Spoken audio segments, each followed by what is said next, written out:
नमस्कार मित्रों, मैं ममता वाजपेयी भोपाल से मेरी हरी भरी छत पर, रंग बिरंगी छत पर आपका स्वागत है। लीजिए, मैं फिर हाजिर हूँ नए वीडियो और नई जानकारी के साथ।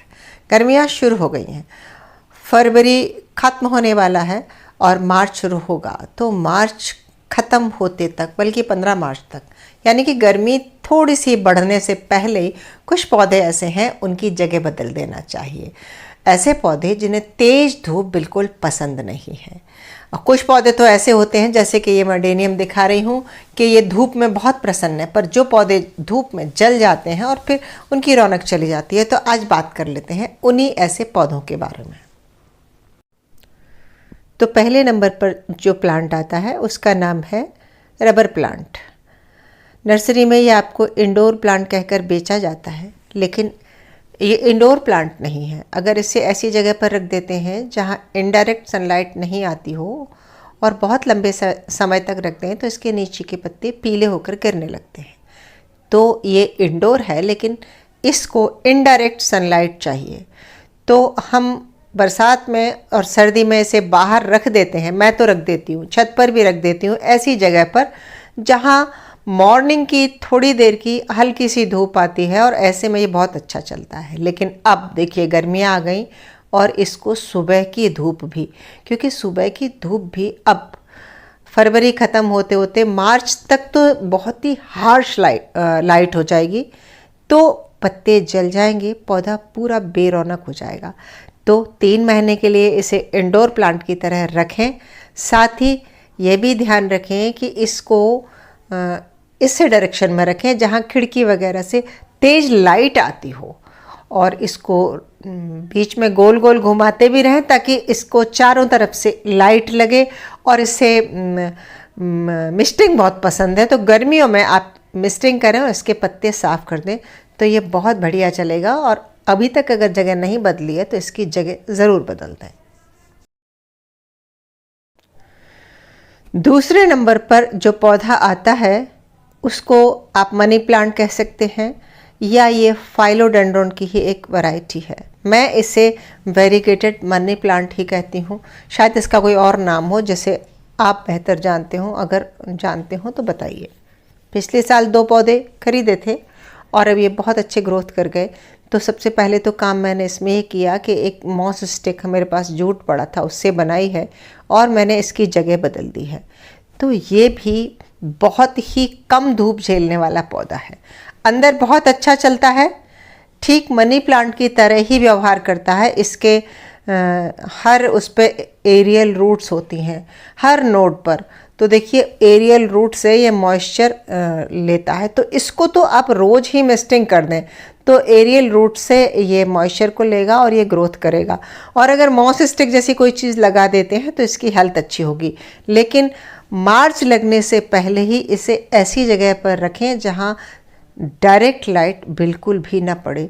मैंने इसे अपनी 2nd फ्लोर की बालकनी में, जो हमारी ऊपर फायर बुश की बेल है उसके नीचे, मंडप के नीचे रखा है।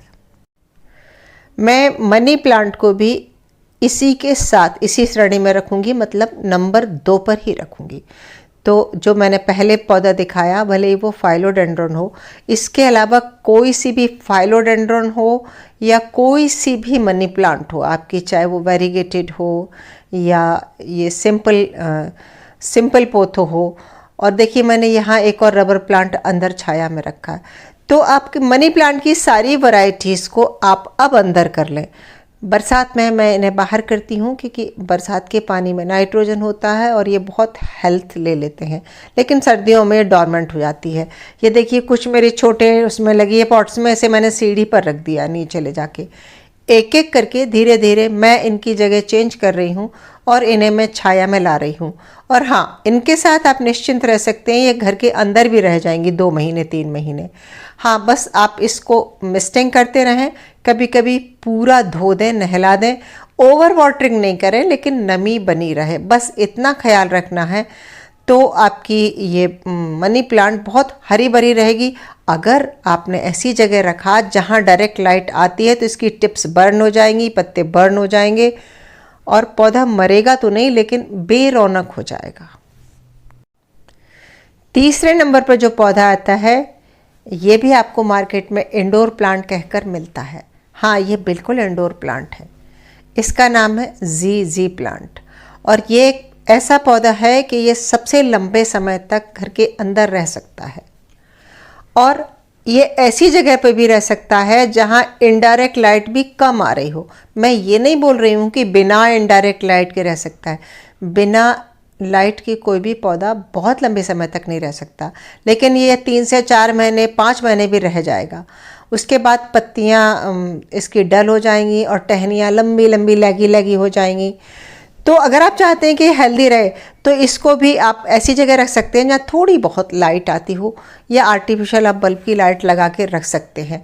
मैं अक्सर इस पौधे को अंदर रखती हूँ। इसको बहुत ज़्यादा केयर नहीं चाहिए, बहुत ज़्यादा पानी भी नहीं चाहिए और ये घर के अंदर भी रह जाएगा। मैंने इसको सर्दियों में थोड़ा सा जगह चेंज करके ऐसी जगह रखा था जहाँ इसको ये विंटर में डॉर्मेंट ना हो, उसके लिए कि थोड़ी सुबह की सनलाइट मिले। लेकिन अब मैं इसे घर के अंदर ले आई हूँ और आप देख रहे हैं कि ये बहुत अच्छा डेकोरेटिव पीस है और स्लो ग्रोइंग प्लांट है। साल में एक बार भी आप अगर थोड़ा सा वर्मी कंपोस्ट डाल देते हैं तो इसके लिए बहुत है। कोई एक्स्ट्रा केयर इसको चाहिए ही नहीं और इसका प्रोपगेशन पत्ती से हो जाता है, जिसका मैंने कई बार वीडियो बनाया है। अगला जो चौथे नंबर पे पौधा आता है हमारा वो है सेंसिवेरिया। उसकी ड्वार्फ वैरायटी हो, बीच की साइज हो, लंबी साइज हो, मेरे पास जितने साइज हैं वो मैं आपको दिखा देती हूँ। इसके अलावा ये सेंसिवेरिया एक पेंसिल सिलेंड्रिकल होता है या पेंसिल सेंसिवेरिया होता है, और भी कई तरह के होते हैं, लेकिन सेंसिवेरिया बोलें या स्नेक प्लांट बोलें, इनको ये अंदर बहुत अच्छे चलते हैं। इनको भी मैं कहूँगी जीजी प्लांट की तरह ही ये काफ़ी दिन तक, मतलब अगर सनलाइट नहीं भी मिल रही है तो ये रह जाते हैं और ठीक ऐसे ही कम से कम सनलाइट में रह जाते हैं। तो मैंने इनको अंदर ले आई हूँ मैं। अभी आजकल मैं यही कर रही हूँ, छत पर से सारे इंडोर प्लांट जो मैंने सर्दियों में ऊपर रख दिए थे, और मैंने वीडियो भी बनाया था कि कुछ पौधों को धूप में रखना चाहिए। धूप से पौधा हेल्दी होता है, मजबूत हो जाता है। लेकिन अब 3 महीने ये मेरे घर के अंदर रहेंगे। इसका प्रोपगेशन भी लीव से हो जाता है। आप छोटे छोटे टुकड़े करके रेत में लीव अगर गाड़ देंगे तो उन्हीं पत्तियों में से आपको नए पौधे तैयार होके मिल जाएंगे। लेकिन इसकी ग्रोथ थोड़ी स्लो होती है, तो आप अगर इस साल कटिंग लगाएंगे तो आपको अगली साल पौधे मिलेंगे।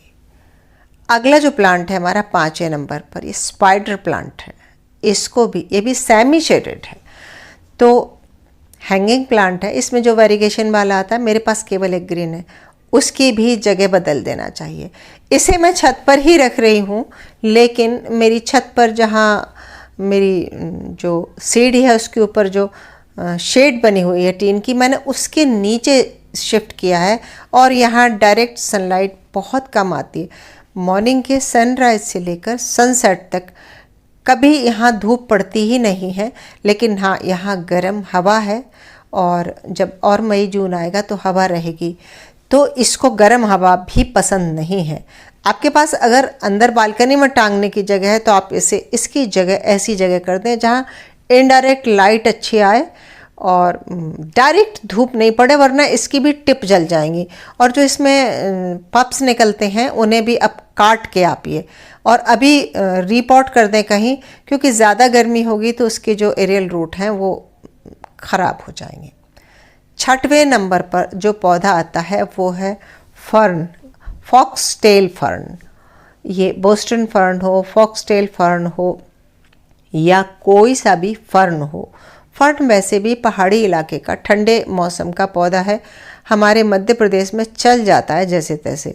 तो इसको तो बिल्कुल छाया में, लेकिन इसको मैंने फॉक्सटेल को घर के अंदर कभी नहीं रखा और मेरे हिसाब से अंदर नहीं चलता।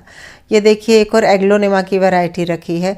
तो ये स्नेक प्लांट है, फॉक्सटेल है, बोस्टन फर्न है या एग्लोनिमा की कोई भी वैरायटी है, ये सब सेमी शेडेड है। अगर आपके घर कोई बड़ा वृक्ष है उसके नीचे अगर रख देंगे, घनी छाया के अंदर रख देंगे, या फिर वो बालकनी हो, लेकिन सबको ब्राइट लाइट थोड़ी थोड़ी चाहिए। फर्न को भी चाहिए। अगर गर्म हवाएं आती, छत पे रखेंगे फर्न तो शायद अगले साल न चले। 7वें नंबर पे जो हमारा पौधा आता है कोलियस। मेरे पास 1-2 ही कलर हैं, इन दिनों बहुत अच्छे चलते हैं ये, इनमें कई रंग आते हैं। तो आप क्या करें, इनको भी अगर खुली उसमें रखेंगे, धूप में रखेंगे मार्च के बाद, तो इनके रंग भी उड़ेंगे और ये धीरे धीरे मरने लगते हैं, गलने लगती हैं इसकी डंडियाँ। अगर आपको लगे कि मर रहा है, पहले तो इस तरह प्रूनिंग कर दें ताकि ये घना होता रहे, और लगे कि मर रहा है तो इसकी कटिंग लेकर आप नए गमले में लगा दें। तो जो नई कटिंग होगी वो गर्मी के मौसम में भी सर्वाइव कर जाएगी, मरेगी नहीं। और आपका जो पुराना पौधा होगा वो मर भी गया तब भी आपके गार्डन से ये पौधा नहीं जाएगा। इसको भी मिस्टिंग बहुत पसंद है, शेड वाली जगह पर रखेंगे, लेकिन ये अंदर नहीं रह सकता। कहने का मतलब ये है कि ये इंडोर प्लांट बिल्कुल नहीं है, घर के अंदर नहीं रखें, अदरवाइज ये घर के अंदर मर जाएगा। बालकनी वगैरह में रख सकते हैं, इसको इनडायरेक्ट सनलाइट चाहिए। 8वें नंबर पर जो प्लांट आता है उसका नाम है पीस लिली। देखिए मेरी पीस लिली में फ्लावरिंग शुरू हो गई है, और देखिए पत्ते बर्न होना भी शुरू हो गए हैं, क्योंकि मैं इन्हें छत से नीचे नहीं ले जा पाई हूँ। कितने सारे पीले हो रहे हैं और जलने लगे हैं। 3rd फ्लोर की छत पे हमारे यहाँ धूप है। पीस लिली को धूप बिल्कुल भी पसंद नहीं है। अगर मैंने और 10-15 दिन छोड़ दिया तो पूरी तरह ख़त्म हो जाएगी। तो अब सबसे पहले मैं इसके पीले पत्ते हटाऊंगी, मतलब मैं कटिंग कर दूंगी, थोड़ा सा खाद वगैरह दूंगी, और मैं बिल्कुल इसको छाया में ले जाऊंगी। इंडोर प्लांट नहीं है पीस लिली भी, 1 या 2 दिन 4 दिन रखा जा सकता है, अदरवाइज इसको इनडायरेक्ट ब्राइट सनलाइट चाहिए। तो बालकनी जैसी जगह में आप रख सकते हैं। इसके बहुत सुंदर सफ़ेद फूल खिलते हैं और जो काफ़ी लंबे समय तक चलते भी हैं, और ये 1 में से 2 होके अपने आप ढेर सारा हो जाता है, जिससे हम रिपोर्टिंग के समय अलग अलग करके भाई बहुत सारे पौधे बना सकते हैं, और ये पानी में भी चल जाता है। और अगला जो पौधा है वो है डेफनबेकिया। डेफनबेकिया ये इंडोर प्लांट है। ये लंबे समय तक बहुत खुशी खुशी घर के अंदर रह जाता है, लेकिन मैं फिर वही बात रिपीट करूँगी कि घर के अंदर भी विंडो से आती हुई ब्राइट लाइट इसे चाहिए। आप जैसे स्टेयर्स के कॉर्नर्स पर रखेंगे और सामने खिड़की है और वहाँ से एक उजाला अंदर आता है तो ये बहुत अच्छा रहेगा। बालकनी में भी चल जाएगा, और अगर ड्राइंग रूम में रख रहे हैं तब भी आपके दरवाजे खिड़की से थोड़ी सी रोशनी आना चाहिए। बाकी ये अच्छे लंबे समय तक चलता है और बहुत ब्यूटी भी देता है, और कटिंग से बहुत आसानी से प्रोपगेट हो जाता है। तो इसकी जगह अगर अभी तक नहीं बदली है तो आप बदल दीजिए। अगर धूप में डायरेक्ट लाइट में रह गया तो पूरे पत्ते जल जाएंगे, आपका पौधा बिल्कुल ख़राब हो जाएगा। अगला प्लांट है एग्लोनिमा। तो डेफनबेकिया, एग्लोनिमा, मुझे ऐसा लगता है कि नाम ज़रूर डेफनबेकिया पर लगभग एक जैसी प्रवृत्ति के पौधे होते हैं। एग्लोनिमा में भी ये लिपस्टिक प्लांट है, लेकिन बहुत सारी वैरायटी आती है। मैंने शुरू में एक दिखाया था कि जो मार्बल एग्लोनिमा था जिस पर सफ़ेद सफ़ेद छींटे रहते हैं, और एक मेरे पास चाइना एवरग्रीन है, कहीं वो और कहीं रखा है, शायद ऊपर रखा है। तो ये सब एक ही मतलब ग्रुप के पौधे, एक ही फैमिली के पौधे हैं।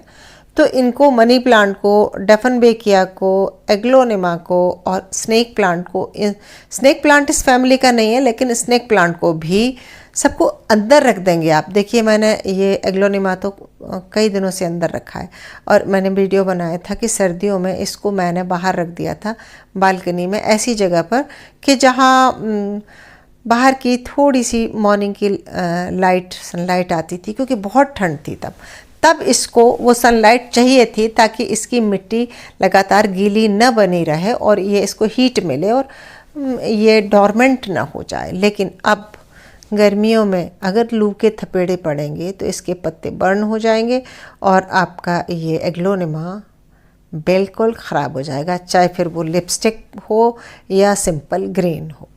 अगला जो पौधा है वो हमारा आता है आप देख रहे हैं। तो पाम है ना, तो पाम में फिर कोई से भी पाम, एरिका पाम है ये, और इसके पीछे देखिए चाइना एवरग्रीन रखा है, जो मैंने बताया था कि अभी दिख नहीं रहा था मुझे और अब मिल गया। देखिए तो चाइना ग्रीन, एग्लोनिमा, डेफनबेकिया, और फिर उसके बाद ये पाम अंदर भी रह जाएगा और बालकनी में भी रह जाएगा। लेकिन फिर वही बात है, पाम को भी इनडायरेक्ट सनलाइट चाहिए, और अगर बालकनी में रखेंगे तो ज़्यादा खुश रहेगा बजाय अंदर रखने के। अंदर रखना है तो 8-10 दिन 15 दिन रख के आप उसे बाहर निकालें। जितने भी पौधे आप अंदर रखते हैं उन्हें बाहर निकालने से पहले पूरा नहलाना चाहिए, धुलाई दे के आप रखेंगे, और डायरेक्ट सनलाइट में नहीं निकालेंगे। ऐसी जगह निकालेंगे जहाँ ब्राइट लाइट आती हो, 8 दिन ऐसी जगह रखें, फिर उसके बाद इनडायरेक्ट सनलाइट में थोड़ा सा निकाल सकते हैं, मॉर्निंग की सनलाइट में निकाल सकते हैं 1-8 घंटे की में। तो पाम तो आप में से सबके घर रहता है, इसको विशेष केयर नहीं चाहिए होती। अगला पौधा और है, देखिए, तो ये इसे song of India, dance of India, जिस नाम से भी आप कहते हो, इसकी एक वेरीगेटेड वैरायटी भी होती है, और ये ग्रीन, दोनों यही है। और मुझे लगता है ड्रेसिना की वैरायटी है। तो ड्रेसिना, जितने भी ड्रेसिना है वो सब हटा देना चाहिए अभी। ये मैं फिर 2nd फ्लोर की बालकनी में ले आई हूँ। ये अंदर भी बहुत अच्छा चलेगा, ये किसी पेड़ की छांव में भी रह जाएगा, ये बालकनी में भी रह जाएगा। यूँ तो हार्डी प्लांट है, लेकिन अगर सनलाइट में छत पे, जहाँ की 3री मंजिल पर टेरेस में अगर मैंने रखा है, तो इसकी ब्यूटी ख़त्म हो जाएगी, पत्ते इसके भी बर्न हो जाएंगे। तो वो आपको ध्यान रखना है। अगला पौधा है जिसका नाम है अरेलिया। इसमें कई वैरायटी आती हैं, मेरे पास 3 वैरायटी है। एक बहुत छोटी ड्वार्फ वैरायटी आती है। तो क्या ये इंडोर प्लांट है? हाँ, ये अंदर रह जाता है, मैंने रख के देखा, काफ़ी समय तक रह जाता है। बहुत ज़्यादा अंदर रख दो, इनडायरेक्ट सनलाइट नहीं मिलती, तो इसकी भी नीचे की पत्तियां पीली होकर झड़ने लगती हैं। अगर डायरेक्ट सनलाइट में रख दो तब भी इसकी पत्तियां नीचे की पीली होकर गिरने लगती हैं। कटिंग से लग जाता है, मैं कटिंग कर देती हूँ तो ये बुशी हो जाता है। बरसात में इसकी कटिंग करें और इसकी कटिंग को जहाँ गड़ा देंगे लग जाएगा। ये दूसरा अरेलिया की देखिए एक और वैरायटी है, ये लंबे पत्ते वाली है, इसके पीछे दिख रही गोल पत्ते वाली। तो ये सारे गमले अभी तक खुले में रखे थे सर्दियों में, पर मैंने देखा इनके पत्ते पीले होने लग गए, तो मैंने कल ही इनको उठाकर ऐसी जगह रखा है, छत के ऐसे कोने में, जहाँ ब्राइट लाइट आती है, गर्म हवाएं भी हैं, लेकिन डायरेक्ट सनलाइट नहीं आती। तो आपकी अरेलिया की जो भी वैरायटी हो उसे आप कमरे में भी अंदर ले जाके रख सकते हैं, और बस किसी भी पौधे को अंदर रखते हैं तो उसको गोल गोल टर्न करते रहें ताकि चारों तरफ धूप मिले और थोड़ी ब्राइट लाइट तो ज़रूर मिले ही। अगला पौधा आप और देखिए, चाइनीज बेनियन कहते हैं, ये फाइकस की ही वैरायटी है। फाइकस बेंजामिना है या फाइकस, जो भी, मैं नाम में एक्चुअली कंफ्यूज हूँ, और ये बोनसाई के लिए बहुत यूज होती है। मैं इसे चाइनीज़ बेनियन के नाम से जानती हूँ, और ये मेरा बोनसाई है, बहुत पुराना पौधा है। इसको भी मैंने उठाकर साइड में कर दिया है। वैसे तो ये बहुत हार्डी प्लांट है, और थोड़ी बहुत जो सुबह की धूप है ये बहुत अच्छे से झेल लेता है, लेकिन मार्च अप्रैल के बाद जो तेज़ गर्मियाँ पड़ेंगी तो इसे सेमी शेड वाली जगह चाहिए। मैं इसे अंदर कभी नहीं रखती, वैसे ये अंदर चल जाता है, पर मैं इसको बड़े पेड़ की छाया में, या मैं जो मेरी जो बेल है फायर बुश की 2nd फ्लोर की बालकनी में मैं इसे रख लेती हूँ। वैसे तो और भी बहुत सारे पौधे हैं जिनकी जगह बदल देना चाहिए, लेकिन आज के वीडियो में बस इतना ही, क्योंकि वीडियो बहुत लंबा हो जाएगा। तो उम्मीद है कि वीडियो अच्छा लगा होगा। यदि अच्छा लगा हो तो लाइक कीजिए, शेयर कीजिए, सब्सक्राइब तो मुझे कर ही लीजिए। सो हम मिलते हैं अगले वीडियो में फिर किसी नए विषय के साथ। तब तक के लिए नमस्कार।